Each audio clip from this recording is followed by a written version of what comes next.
institution. We are a research and educational arm, and I won't say we take no position on political issues because that's not true. We take many issues, positions on political issues, but they're not all the same amongst us.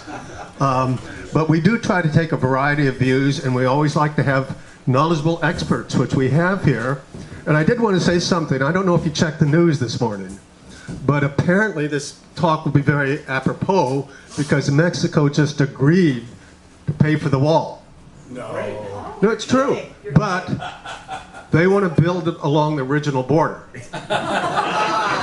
So it will include Texas and California.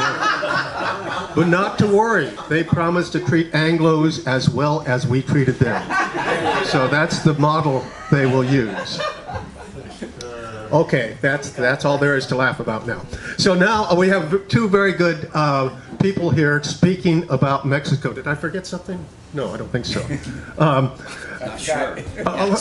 They will talk for roughly an hour between the two of you. And there's a slideshow here.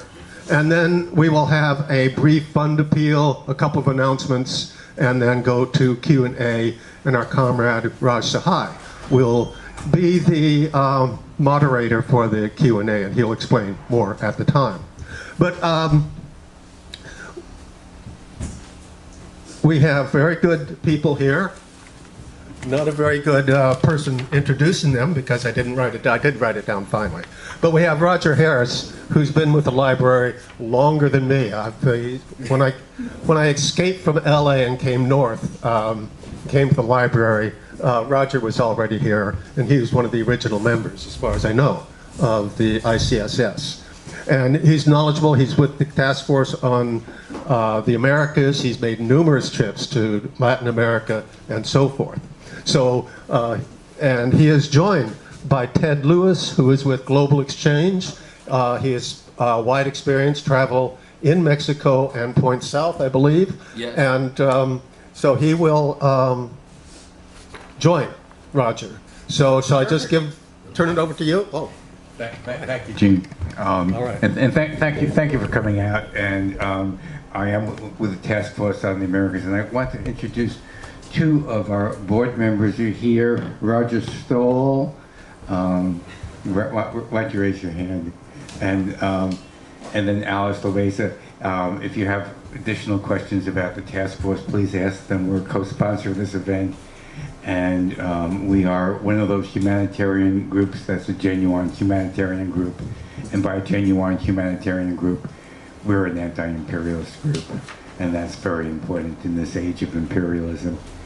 Alice will, later on, will be giving a small announcement, making a small announcement about some of the issues in Colombia, which are very critical. But I'd like to begin with this slide presentation, and then Ted, which will bring it up to the present, then Ted will take over at the present. And we'll start off with Porfirio Diaz. He was president of Mexico from the period 1876 to 1911. There's a small hiatus where he wasn't legally the president, but he still was in power. His presidency ended with the Mexican Revolution, and he very famously said, "Poor Mexico, so far from God and so close to the United States." Now, the first part of that couplet about the relationship of a state to the supreme being is not an area of my expertise. So I'm not going to comment on that. But the second part of that couplet, so close to the United States, that is the theme of this talk. Because Mexico, in my opinion, and I hope you'll see this through this presentation, is anything but poor. It is an extremely rich country in many, many ways, but it has been impoverished by being so close to the Colossus to the north. So that's the theme, the richness and contributions of Mexico, not always appreciated by us North Americans, and the toll that U.S. imperialism has had on Mexico. But let's begin at the beginning, which is the before contact. Mexico was the thriving home of many, many great civilizations. And I actually went on the web and looked at, now on the web, there's always the 10 best. So you could find out the 10 best civilizations in the world, the 10 leading civilizations in the world. And almost every rating of that included some of the pre-Columbian civilizations in Mexico. And in particular, that one site was History and Headlines, said of the 10 great civilizations, along with the Russians, Persians, and Egyptians, were also the Olmecs and the Aztecs. Mexico has many antiquities. In all of the Western Hemisphere, North America, South America, Mexico has the most UNESCO World Heritage Sites, very important culturally. And it also has amazing natural resources. In terms of what Mexico has contributed to the dinner plate of the world is incredible. So I'm just going to go through some of the plants that we eat every day almost, that are Mexican, that came from Mexico. Avocado, chocolate, for the chocolate colics in the audience, guava, tomatoes, vanilla, and a large variety of beans and hot chilies. But Mexico's biggest contribution to the world's larder was the world's most important staple food. And does anybody know what that is? Corn, yes. Corn was contributed by Mexico. The traditional peoples in Mexico, many of them consider themselves related to corn. I'm a wildlife biologist, so I'm always interested in biodiversity, the biological value. And it turns out that Mexico is not very much recognized as one of the biological hotspots in the world, but actually it's about fifth in terms of biological diversity. It actually has more species of reptiles than any other country in the world. And in other taxa, like plants and mammals, fish and birds, it also ranks very high. Costa Rica, on the other hand, has very good public relations, but it doesn't have all that good biodiversity. And what reflected in that biodiversity is the fact that Mexico has vast rainforests, extremely diverse dry forests, huge mountain ranges, wonderful deserts, and it has the second largest barrier reef in the world, the largest barrier reef being the Great Barrier Reef in Australia. Now, a popular image of pre-Columbian Mexico is of the Aztecs. These guys kind of have good tans, they wear loincloths, and they go around doing human sacrifice. Historian James Crockraft, who actually spoke here a few years ago, he's written a number of books on Mexico and Mexican history, and he contextualizes this. And he says, at the same time that the Aztecs were doing human sacrifice to their pagan gods,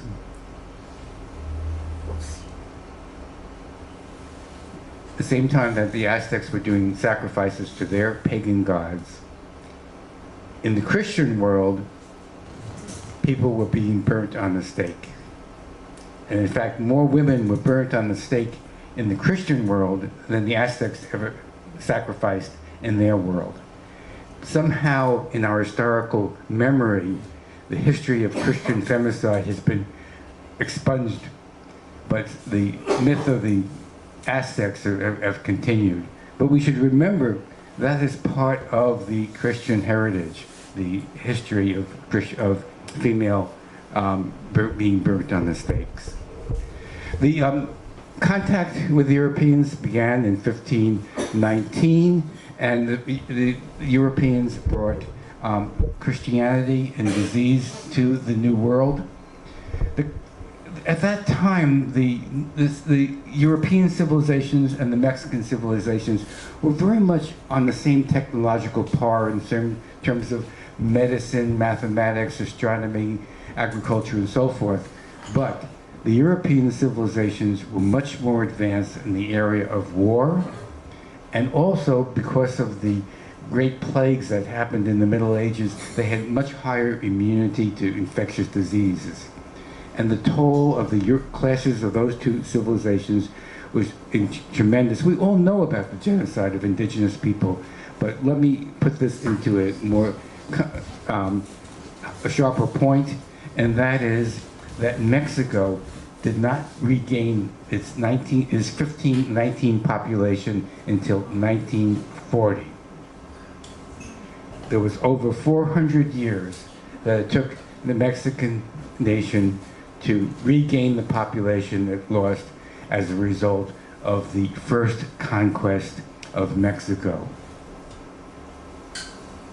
Mexico now has a population of a little bit over 125 million. It is the 11th largest country in the world.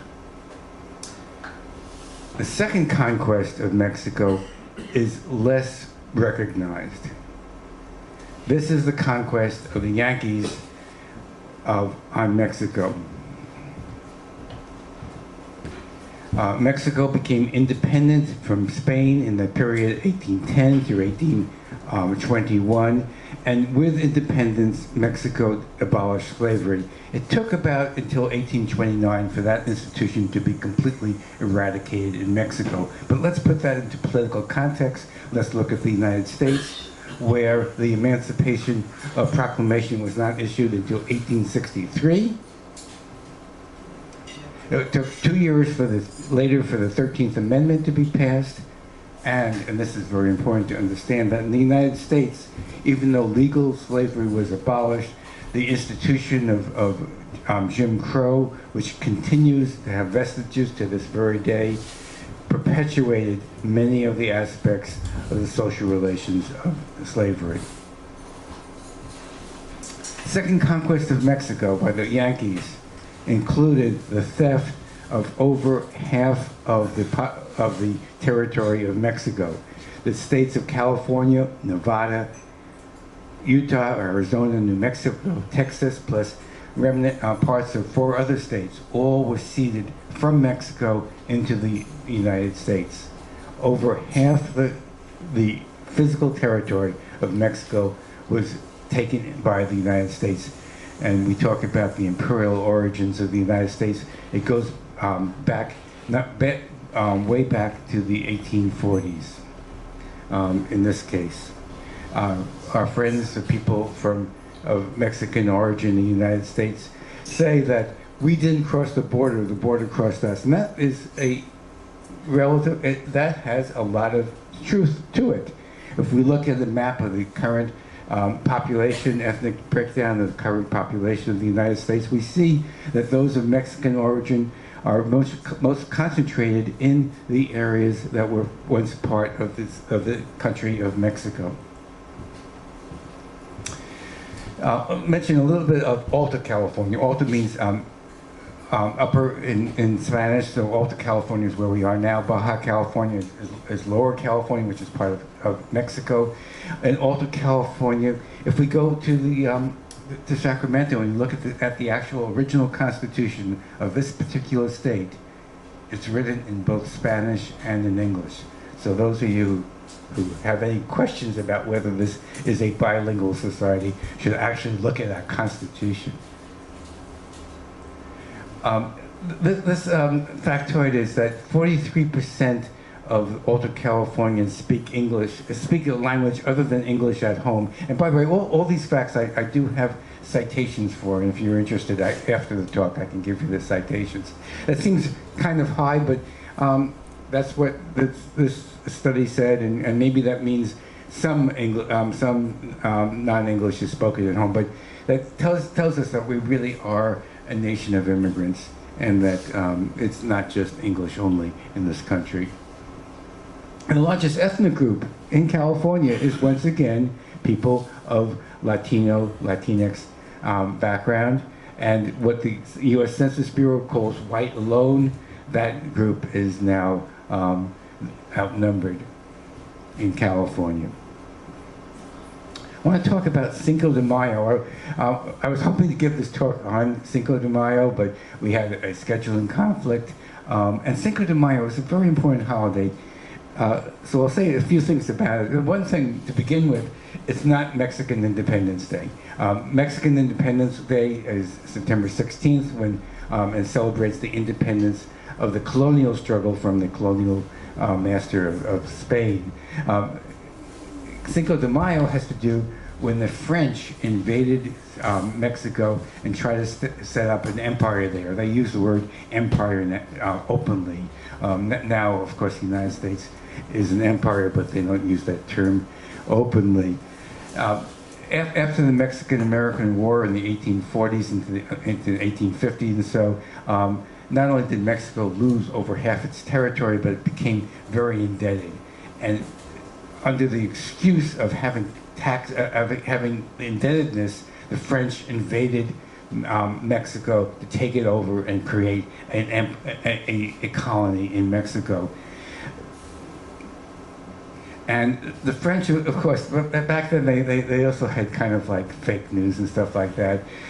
The French came in and they said, "Oh, we're all Latin Americans," and that's how the term began, because French and Spanish both have a Latin root. So the French said, "Oh, we're not really invading; we're just all Latin Americans." And interestingly enough, that has carried over to the future. The battle in Puebla was very significant. The French were, Puebla is a major colonial city in Mexico. It still is an important industrial city in Mexico. And the French, the Mexicans tried to stop the French there. And you have to understand, put this in a little bit of context, the French army at that time was considered the world's most unbeatable army. They're sort of like the warriors. They'd gone undefeated for almost 50 years, and they were very well trained and very well equipped. The Mexican army was outnumbered 2-1 and very ill-equipped, and they won the Battle of Puebla. That was not enough to kick out the French yet, but it was a major turning point in the struggle, and it changed the whole sense of spirit on the Mexican side. It told them that they could win. Interestingly enough, Cinco de Mayo was first celebrated up here in California by Mexican mine workers. It became a holiday amongst Mexican workers in California, and then became a holiday in Mexico, the nation. But there's an even stronger connection between the United States and Mexico on the issue of Cinco de Mayo. The French were expelled, finally expelled by the Mexicans in 1867. But think back, 1860s, what was happening in the United States? It's the Civil War. The French were allied with the Confederacy. The plan of the French was that after they won and established a colony in Mexico, they would go and aid the Confederacy. Had Cinco de Mayo not happened, had the Mexicans not expelled the French, United States history would be very different, world history would be very different. The Mexican Revolution took place in 1910 through 1920. It was a protracted event. It was the first of the great 20th century revolutions.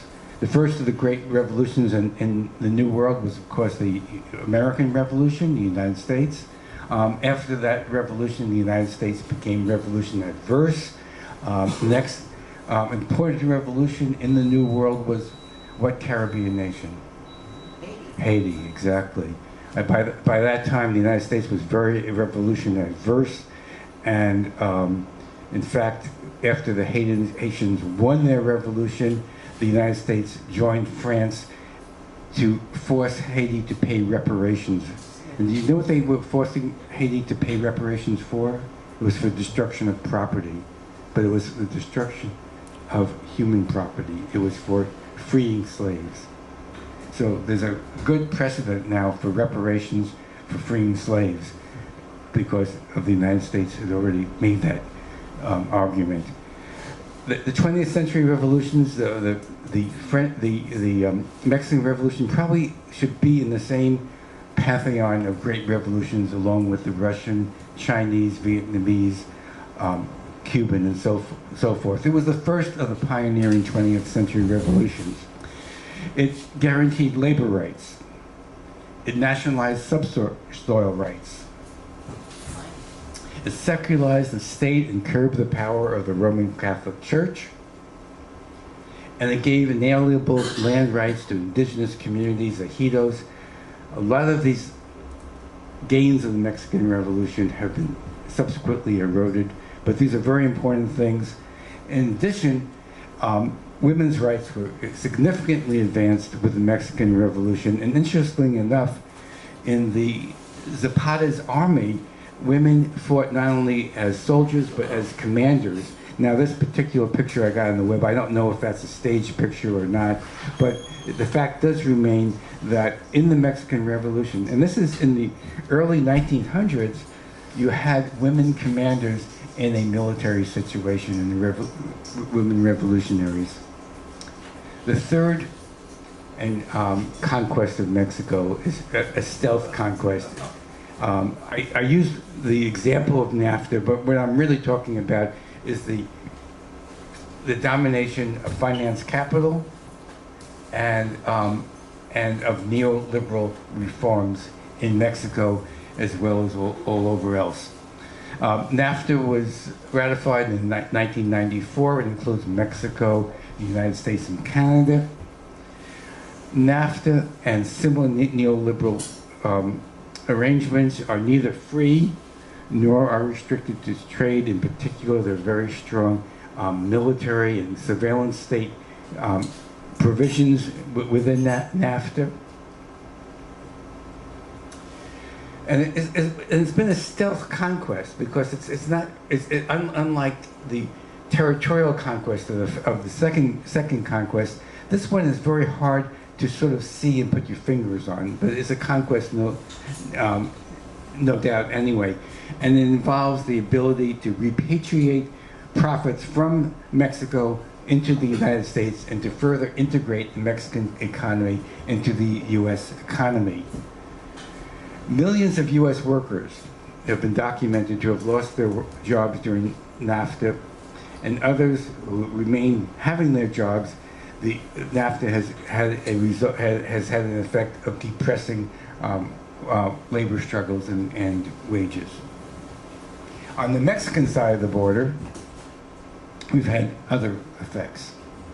The Zapatistas chose January 1st, 1994 as the date to begin their revolution, their ongoing struggle, and that was the date that NAFTA came into effect. And they very presciently, the Zapatistas, predicted the deleterious effects that the NAFTA and similar neoliberal finance capital arrangements would have. It ended many Mexican supports for agriculture, on one hand. On the other hand, the United States and Canada were still allowed to subsidize their agriculture. And the result has been the flooding of Mexico with agricultural products from the United States and Canada.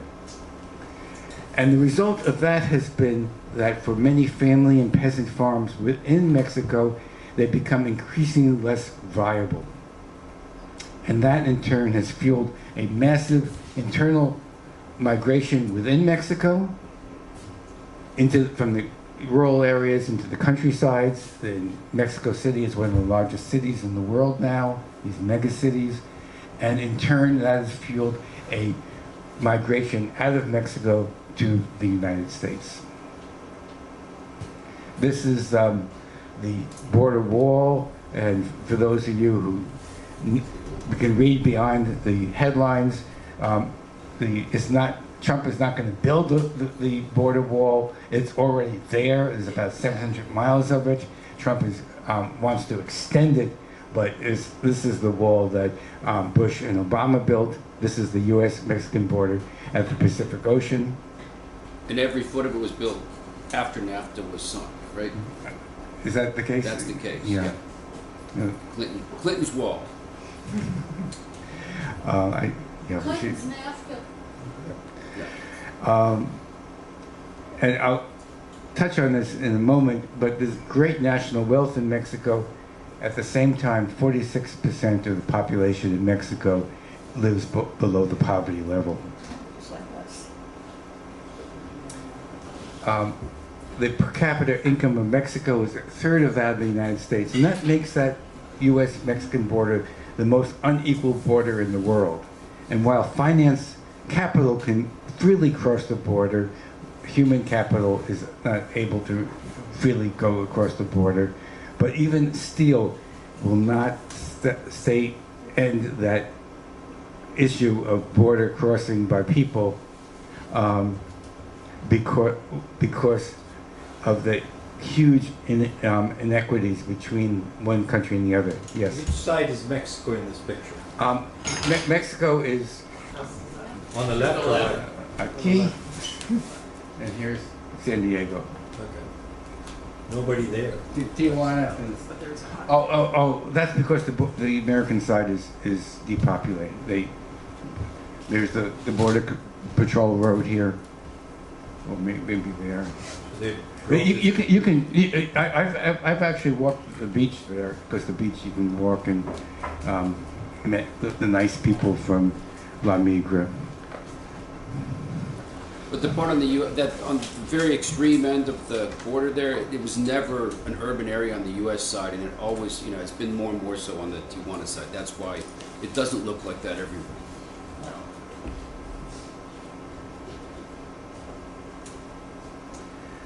Now, the neoliberal conquest, not only of Mexico, but of the world really, it's had winners and losers. The losers, of course, are working people.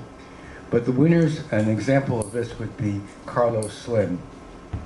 In 1990, the Mexicans auctioned off their telephone company. Carlos Slim won that auction, brought it up, and he became the richest man in the world by 2010. Now, he's still in the sort of top handful of richest people in the world, but you have to look at Forbes magazine to see who's the richest today, and it depends on really what the stock market was like the day before.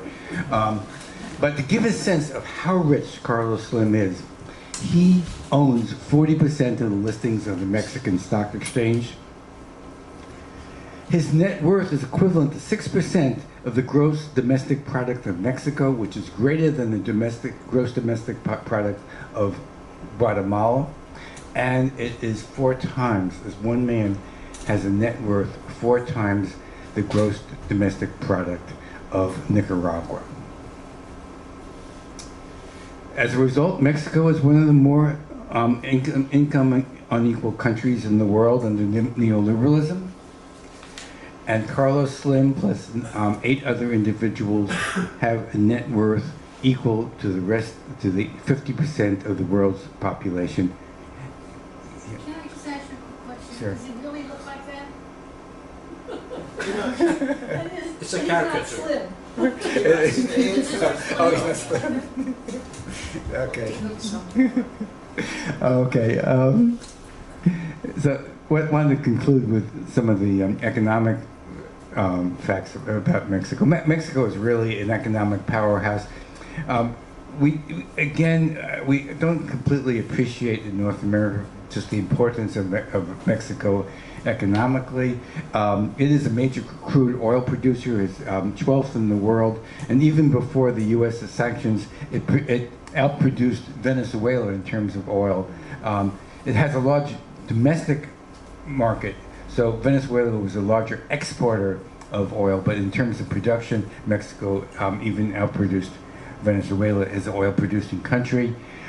It's approximately the 11th largest economy in the world, the 2nd largest economy in Latin America after Brazil, and its gross domestic product is greater than Italy or Spain, and is just below France and the UK. And this is according to the CIA World Factbook, which is where I got a lot of my statistics. Some other grading systems put Mexico down in terms of the economy, not quite as 11th. Some of them have it by 15th, but it's still one of the economic powerhouses of the world. Mexico today, and I'll end very briefly to say that last December, December 1st, Andrés Manuel López Obrador, who goes by the acronym AMLO, became president of Mexico. He had run for the presidency of Mexico in 2 previous elections. It's widely believed that both of those elections were stolen from him, but this time the tidal wave of support was so great that they were unable to steal the election from him. And with his election came not only himself, but a new party. It goes by the acronym Morena, which has a slang in Spanish of meaning dark-skinned. And that party swept both the state and the national elections, besides getting the presidency. And with the ascendancy of that party, decades of right-wing government have ended in Mexico. Popular sectors are very expectant and hopeful that corruption and inequality and other long-festering economic injustices will be addressed. And with that, I am going to turn it over to Ted. Thank you.